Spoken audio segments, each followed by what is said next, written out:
Welcome everybody. Sorry for starting so late. The last one was really good though, so it was kind of nice to take a little bit longer on it. I'm here to talk to you about coaching Super Smash Brothers. How many of you guys played Super Smash Brothers as kids? Almost all of us. Yeah, Smash Brothers, pretty simple game in what it's trying to do. Your job is to knock the opponent off of the field.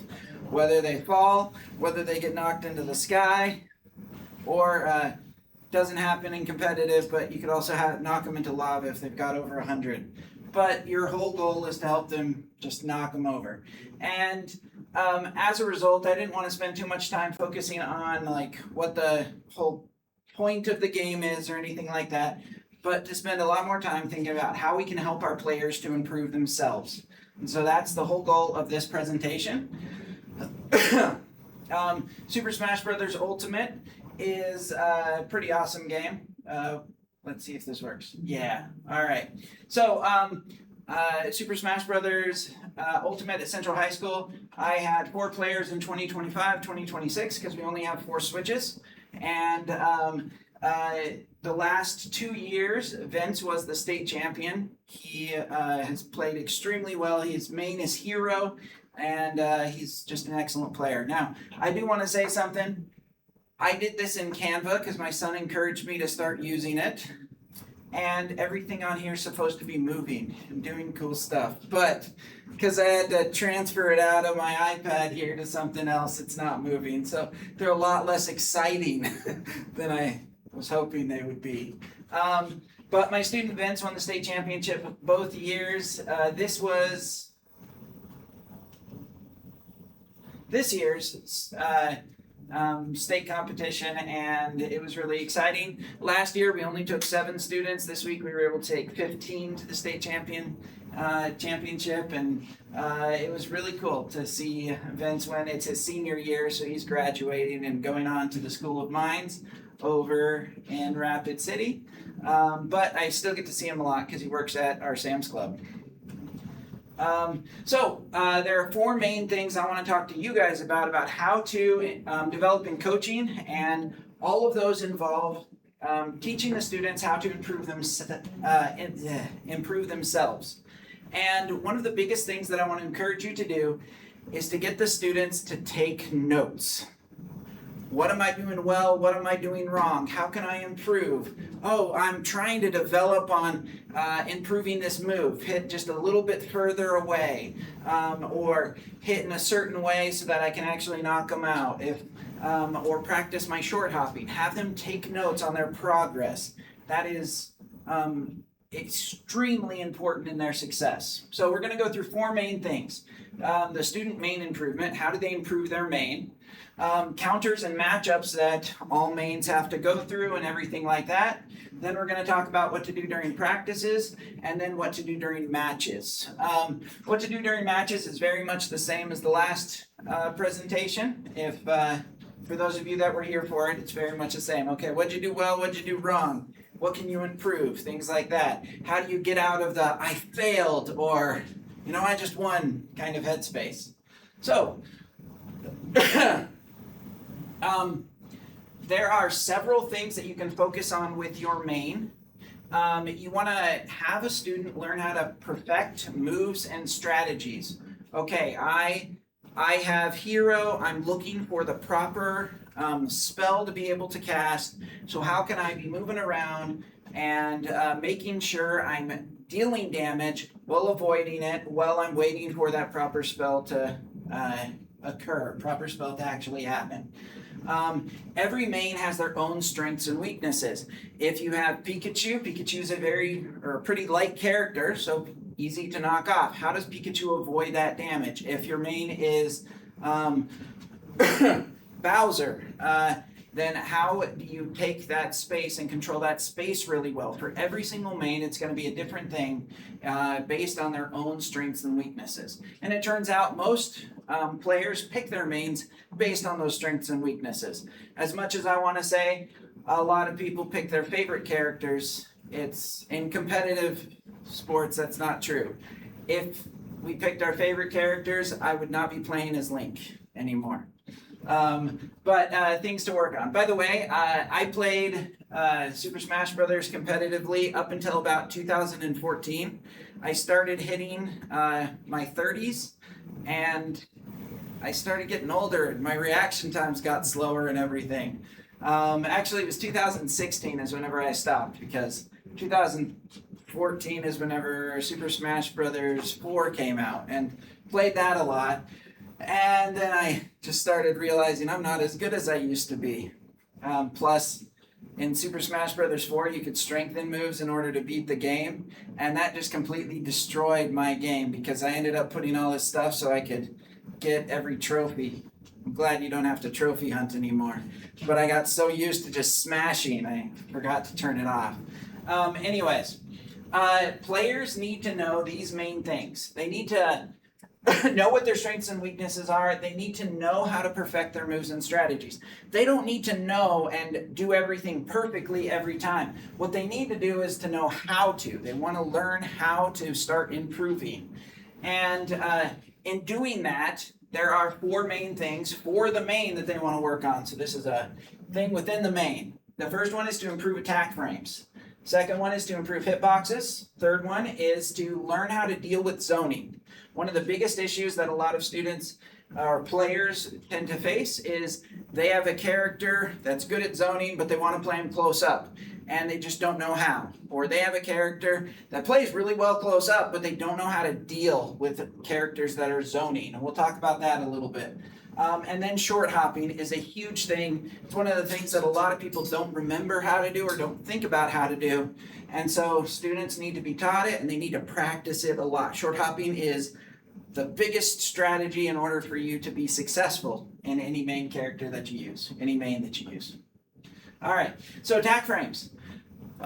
There are tons of different websites that you can go to where it actually talks about the attack frames of every attack. If you go to this one website called ultimateframedata.com, it will show you a character, each of their moves, the frames that it takes. And this is a little fuzzy, but there's 1 frame startup for this one. There are 7 to 8 frames for the actual swing to take place. Then afterwards, there's going to be a few more frames, 13 frames. And so with this character, Link, who, because I stopped playing competitive, I was like, I'm going to start playing with my favorite character. So I started playing with Link again, and then they upgraded him, and now he's got the bombs that you explode remotely, and I can't handle that. So even though I like him, he's just not nearly as fun as he used to be. But knowing that frame data is really good.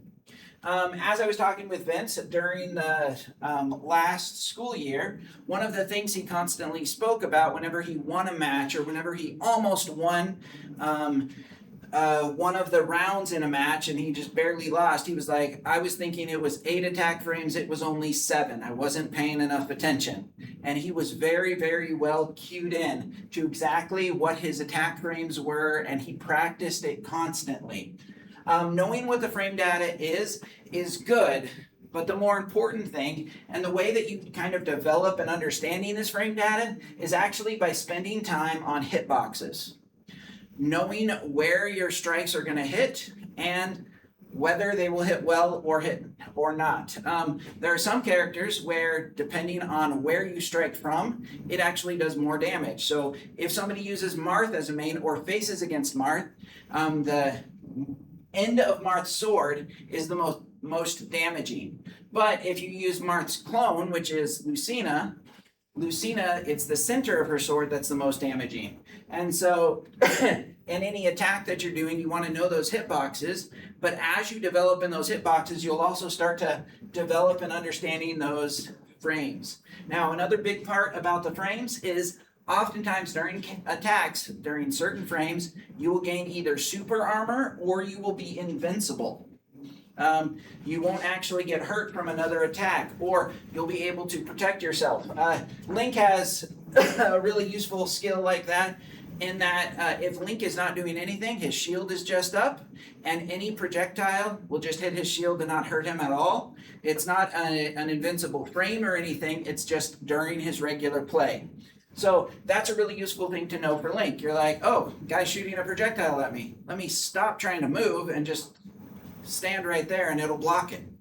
And it works for any projectile. So learning your character, learning what their hitboxes are, what their defenses are, and learning where these frames happen is a really important skill that a student should be looking up, should be spending a little time practicing and being like, well, I'm usually doing fair or forward air with this character. Where's that cack winding up? How can I avoid damage at the end of it? All right. Another big thing that they need to look out for is zoning. There is a certain class of characters in Super Smash Brothers. They are zoners, and what the zoners do is they usually throw projectiles to keep the enemy away. They build up a lot of damage with projectiles, and then they come in and try to knock them off pretty easily. Other characters, other mains, don't know how to deal with this unless they practice it. So they should know how to zone. If a zoning character is their main, they've got to learn, okay, how do I keep throwing my projectiles? That's one thing I do with Link, or I used to do with Link. I don't do it anymore because his bombs kind of ruined that for me.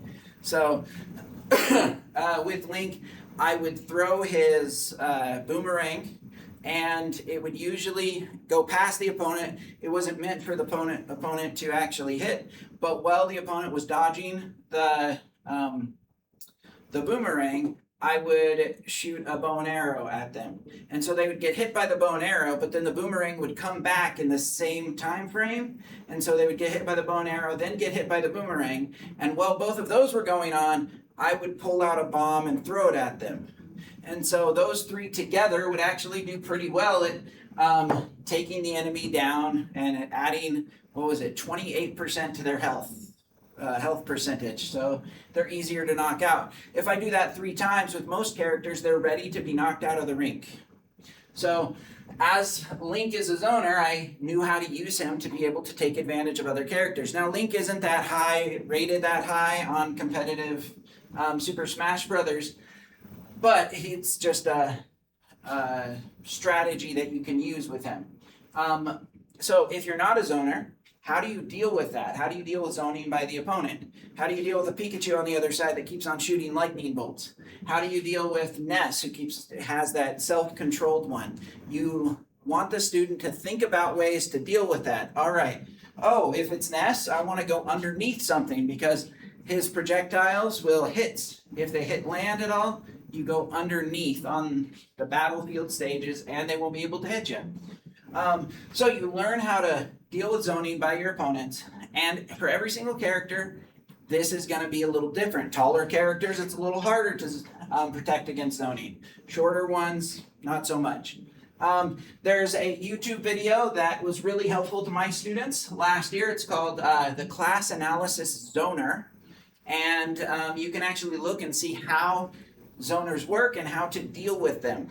And I don't really have any specific YouTube videos that I want to encourage you to watch except for that one, because zoning is one of the biggest issues that students have to face, or players have to face. All right.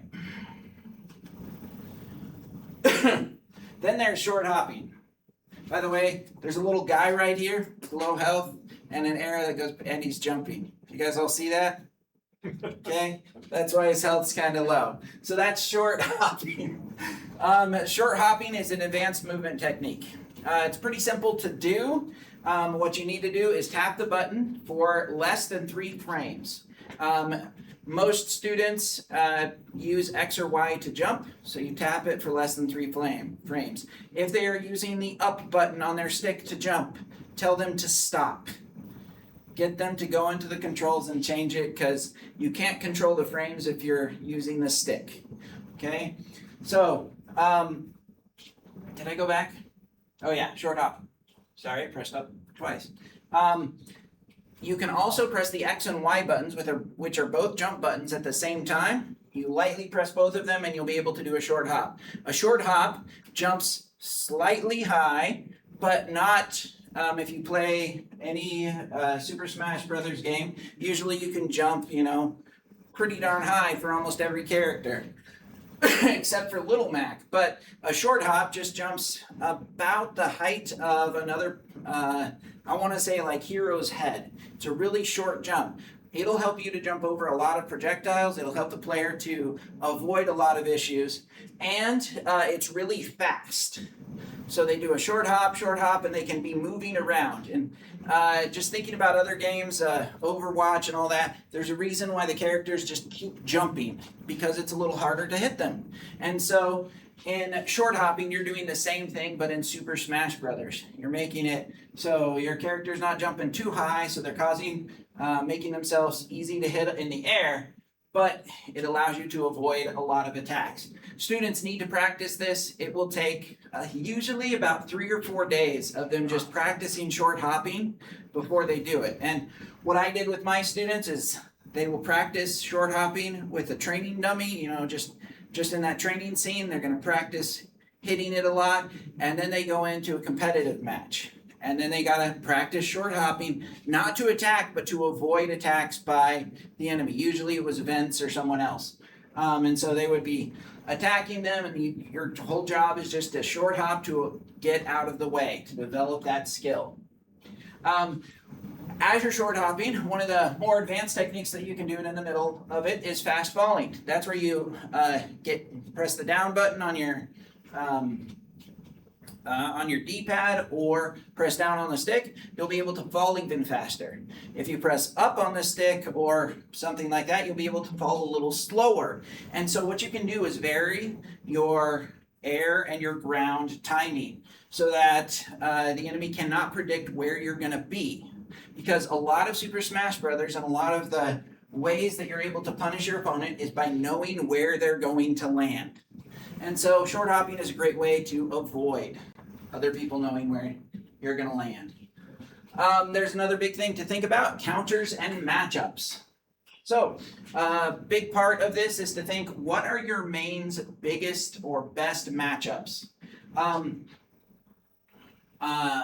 As you consider that, there's 2 different aspects to it. First, it's in general in the community, who's your main good against? But then there's also, for your play style, because you play differently than everybody else, who is your character good against? You may not be good against everybody that's in the community and that everybody else says you're good against. You may be do really good against fast characters, but then whenever you come to Pichu, Pichu just takes you out. Even though Pichu is typically really good against, or your main is really good against Pichu.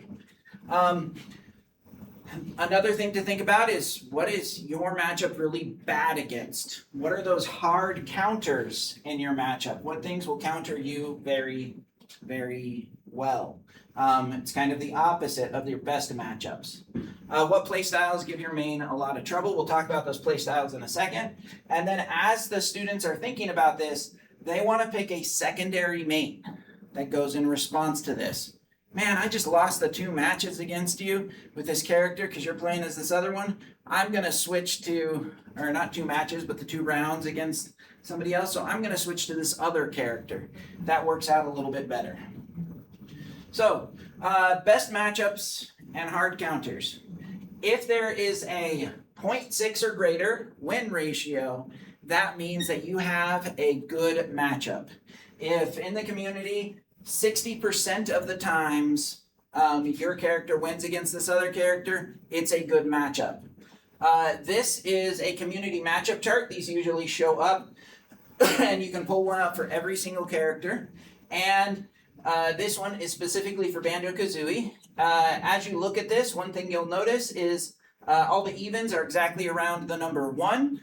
For an advantage or a slight advantage is like 1.3, an advantage is 1.5. 1.5 translates to almost a 6% or a 60% win ratio.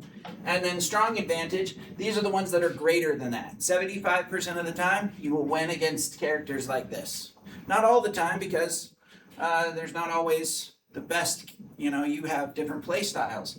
But 75% of the time, you'll win against these ones. And so your players should know their main, know what their main's good against, know what their main's weak against, and be prepared for that. these are not in one specific place. They're in a lot of different places because they're constantly updated as people get new information. So there's no one website or anywhere to go to for these. Easiest way to get the most updated one is just to do a Google search for it. You'll usually find the updated one on Reddit. But it does change about every 6 months. They keep on updating it, which is awesome with this community. Some community matchups will just not match the player's best matchups, just due to their play styles. So keep that in mind, and keep that in mind for this student. I had one guy who he played, oh man, I can't remember the character he played as, but he ended up losing to a Kirby, who was one of his best matchups, kind of like Banjo-Kazooie here. And he was devastated afterwards. He's like, that's my best matchup. I'm not supposed to lose to that. And part of what he needed to do was just to learn, okay, this guy had a different play style than most Kirby's. And so learn, how do I counter that? How do I take care of that play style? So learn how to take advantage of that matchup advantage and respond to any disadvantage. There's a reason that Banjo-Kazooie has a strong disadvantage to Falco and to Omar. Doesn't know how to deal with Omar's little projectiles, and Falco's projectiles reflect really well against him. So how do you deal with that? How do I encounter that? And what main can I use that would kind of invert this chart, that I can switch it up and take advantage of another one? All right, I just clicked it. We're going to see if it goes. Any questions? Cool. Okay. So, in thinking about matchups and counter matchups, another thing to do is, what play styles are you adept at handling? You may be, you may have a main that's really good against a whole bunch of different things, but your play style may make it a little bit different. My play style of Link makes me a really good zoner, but just because I'm a really good zoner doesn't mean I always have a great matchup against a Dark Samus. Dark Samus seems to always kind of avoid my attacks, and so I've got to think, how can I avoid that? How can I take care of that? Now, there are a ton of different classes for you to think about, and there'd be a little cool thing over here that shows you them, but it's not there either, because, yeah. All right. But there are different types of play styles that people usually use with these characters, and these are usually used. All-rounders, if you think about Mario and a few others, those are all-rounders. They're good at range, they're good close-up, they're not great at any one thing. Then there's grapplers. If you think about Incineroar is a grappler. Zoners are those ranged guys. Then there's hit and runs. Now, Vince, who his main was Hero. Last year, he was trying to use Bayonetta as his second main to counter anybody that could counter Hero, but he wasn't having too much success with it. So he ended up switching his secondary main from Bayonetta, who was a hit and run, to another hit and run, to Meta Knight. And in playing as Meta Knight, he was able to counter everything that took care of his Hero, everything that was a hard counter to Hero, he was able to deal with Meta Knight. And before the final match during this last state championship, as they were practicing, he practiced almost exclusively with Meta Knight. And so everybody was prepared for him to use Meta Knight in the final match, but he went right back to Hero.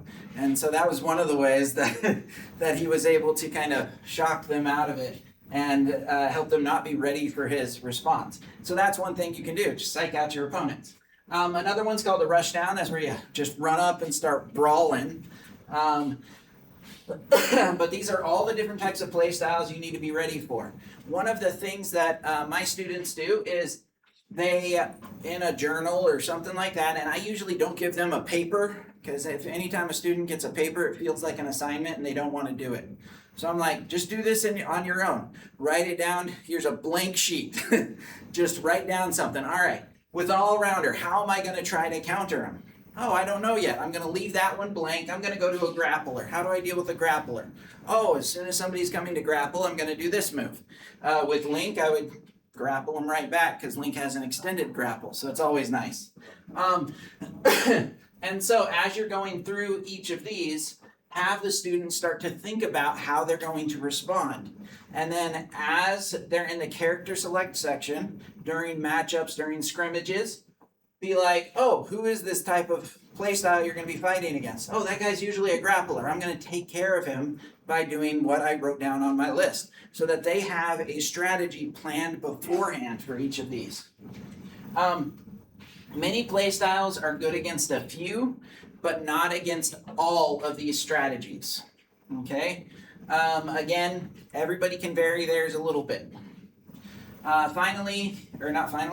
Next, a secondary main could account for the weaknesses like I mentioned. Hero is dynamic, so Vince added Meta Knight and switched it to a hit and run play style. If one play style is not working, then switch to the other. That's what I encourage my students to do after 2 matches. If they lost the first 2 do we call them rounds? During the regular season, they got to do 3 for a full match. If they lose the first 2 rounds with their main, switch it up. Pick a different character to deal with, to try to counter the play style that they've already seen. Because the other player's like, I got this great play style, I'm going to keep using it. They probably won't change. So you change to your secondary main, and that secondary main is able to counter more effectively. All right. So there were 4 things. The first was improving your main's performance. The second one was counters and matchups. The third one is practices. Now, I wrote up here that this is esports because I've never had trouble with students coming in for practice. Even if they don't practice at school, they will be practicing at home because they like the games. That's why they're doing this for the most part. If you get a student who's not enjoying the game, they're not practicing, then you want to talk to them about that and go over the importance of it, just like with any other sport. But in all honesty, especially with Smash Brothers, I've never had that trouble. Now you might be wondering why everything's all weird here. It's because I was supposed to click and each one was supposed to come up individually. During the practices, you help them to develop in one of these things. Okay, are you going to develop in your short hopping? You want to develop in this? You want to develop in that? Most of your practices will be on the students with their mains, making sure their moves are perfect, that they know the frame data, that they know the super armor, the invincibility that they might have in the midst of a move, things like that.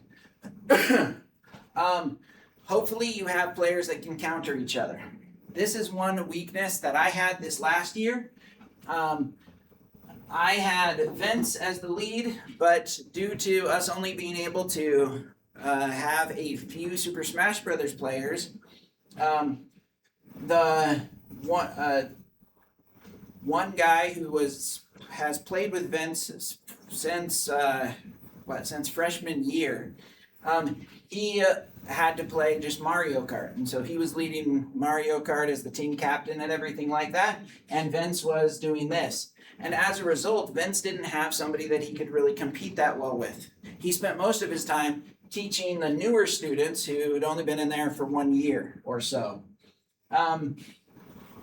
The good thing about that is that these kids had a completely different strategy that they were dealing with. And so he was learning how to deal with other strategies, because if you play with one player way too much, you start to get so caught up in what they're going to do that you don't start to think about what other players will do with the same character and other players will do with the same or with different play styles and everything.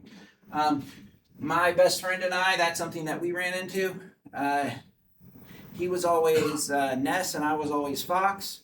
And so he would do the lightning and I would do the reflection and he would do this and I would do that. And we learned how to counter each other so well that most of our matches ended in stalemates. But because I spent all that time working with him on those, whenever I played other people, I was expecting them to do his moves, and that didn't work out. So try and switch up the playing. You can play online with randoms. You can play online scrimmages. It's really helpful to get scrimmages on Discord and everything like that with people in the tournament, especially because we're playing in different sections, and you may play as people you haven't played with in actual matchups yet.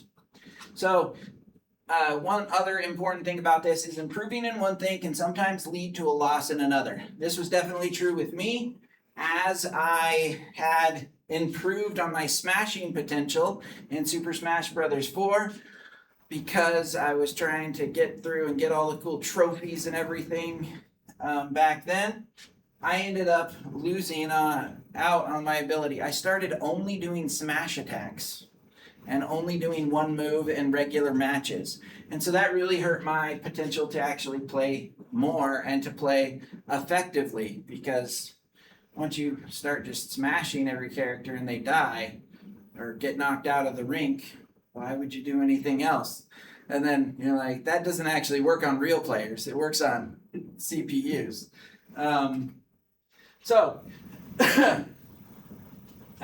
If the match is going badly between the games, encourage the students to change up. Maybe change up your play style. All right, he was countering your zoning, so try something else. He's going to come in thinking that you're going to zone again, so do something else, and then he'll be surprised. And that can usually trip him up. The other thing is, don't let winning or losing go to your head. Students who are in the middle of losing a match, and if they lose 0-3, that's devastating to a student. They're like, am I really cut out for this? I feel like a failure. Teach them that losing is a part of life. It just goes on. It's okay. You can lose. And help them to just understand that. Losing isn't a big deal. Winning's not a big deal either. Great, you did a 3-0 against somebody. That guy was playing Captain Omar and he didn't throw a single Pikmin the entire match. He doesn't know what he's doing. Okay? So don't let winning or losing go to your head. I've seen both of them and they've been bad. I think in the last one, it just reminded me of a student who did that. Every time he won or lost, it was like, I'm the best player ever, or I'm the worst, or the other guy cheated. So you always get that kid. He was cheating. A big thing, and I said this at the beginning, I want to really, really encourage it. Teach the students how to keep records, journals of practices, matchups, and to reflect on their understanding and what happened in the match. With my students, I try to have them keep a matchup chart and a counter chart. Like, okay, this is the play style I'm dealing with. How do I respond to it? And this is what I did against this character. This is what I did against this character. And then finally, something where they just need to write a sentence or two and think about it. They could put it on their phone. Just type it into a note on their phone and be like, all right, today my practice went really well. I'm improving at my short hopping. Or today I lost the match because I couldn't stop trying to use smash attacks, which would be what I would say nowadays. So having them develop in just that writing skill helps them to start thinking about it. And if you just write down 1 or 2 sentences on something, you think about it a lot more than not writing anything down at all. So learning to write things down well, it's not going to be easy for them to do at the beginning, and they might complain a little, but it'll really help them in the end. With that said, question time. I hope. Yeah. Does anybody have any questions? Okay, I'm not a Smash Bros. Player myself. Gotcha. So you talk about like the attack frames, right? He's Yes. got a 12 frame attack. How does that? Okay. Could you explain that for somebody who doesn't play the game? Let me go back. So in Super Smash Brothers, it is a 60 frames per second game. Right. So, and again, it would be a little bit easier to see. I'm going to actually give this to you real quick. Not permanently. Yeah. But just kind of show you this real quick. Here we go. So, of those 60 frames, it describes exactly how long it takes to do each one. So in this first one, I believe it's 7 frames for the startup. So to begin this attack, it's going to take 7/60ths of a second. Okay. And then the next one, the actual attack, lands 7 Is that 7 to 8? 7 to 8. 7 to 8. Depending on his position, it could be 7 or it could be 8. If he's stepped forward, it'll be a little bit faster. Okay? And then the end after the swing, after the attack's already gone through, then he has 13 frames where he can't do anything. He has to finish the attack. Like it already struck, but he has to finish moving his sword and everything like that. And then I forgot what this bottom one says. Minus 12 on shield. Yeah. So if somebody shields, then you're reducing that in frame lag because it'll just bounce off. So it's more of a timing thing, just Yeah. knowing how long it takes for this attack to go For this through. attack to go through, and Link's not one of those characters where he has invincibility frames during some of his attacks. His invincibility comes just by holding his shield out in front and not moving at all. But there are certain characters where they get invincible in certain attacks. And so Oh, so that's why you might see somebody that there's an attack incoming. They'll throw an attack because they're timing their invincibility for when the enemy's attack lands. yes, and they're trying to perfect that. And usually the invincibility is like 1, 2, or 3 frames. And so if you can balance that 3 frames with an attack by an opponent, you're good. Another big one that's a bit longer than those 3 frames, it's called super armor. So if you have a character like King DDD, he's got this big hammer that he tries to slam down, and as he's holding it and swinging, you can attack him, you can damage him, but you won't stop his attack. So super armor just allows him to continue his attack even as anybody else does anything to him. So if you're right at the end of a match or at the end of a game and you're about to knock your opponent out, King DD's super armor is great because it'll stop. It doesn't matter, you're still going to land the attack. But if it's earlier on in the match, the super armor might be a bigger problem for King DDD than somebody else. Okay.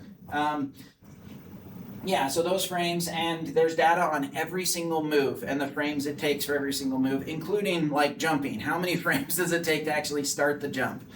Yeah, so those are that's the frame data that we're talking about. Okay, that makes sense. Thank you. Yeah. All right, any other questions?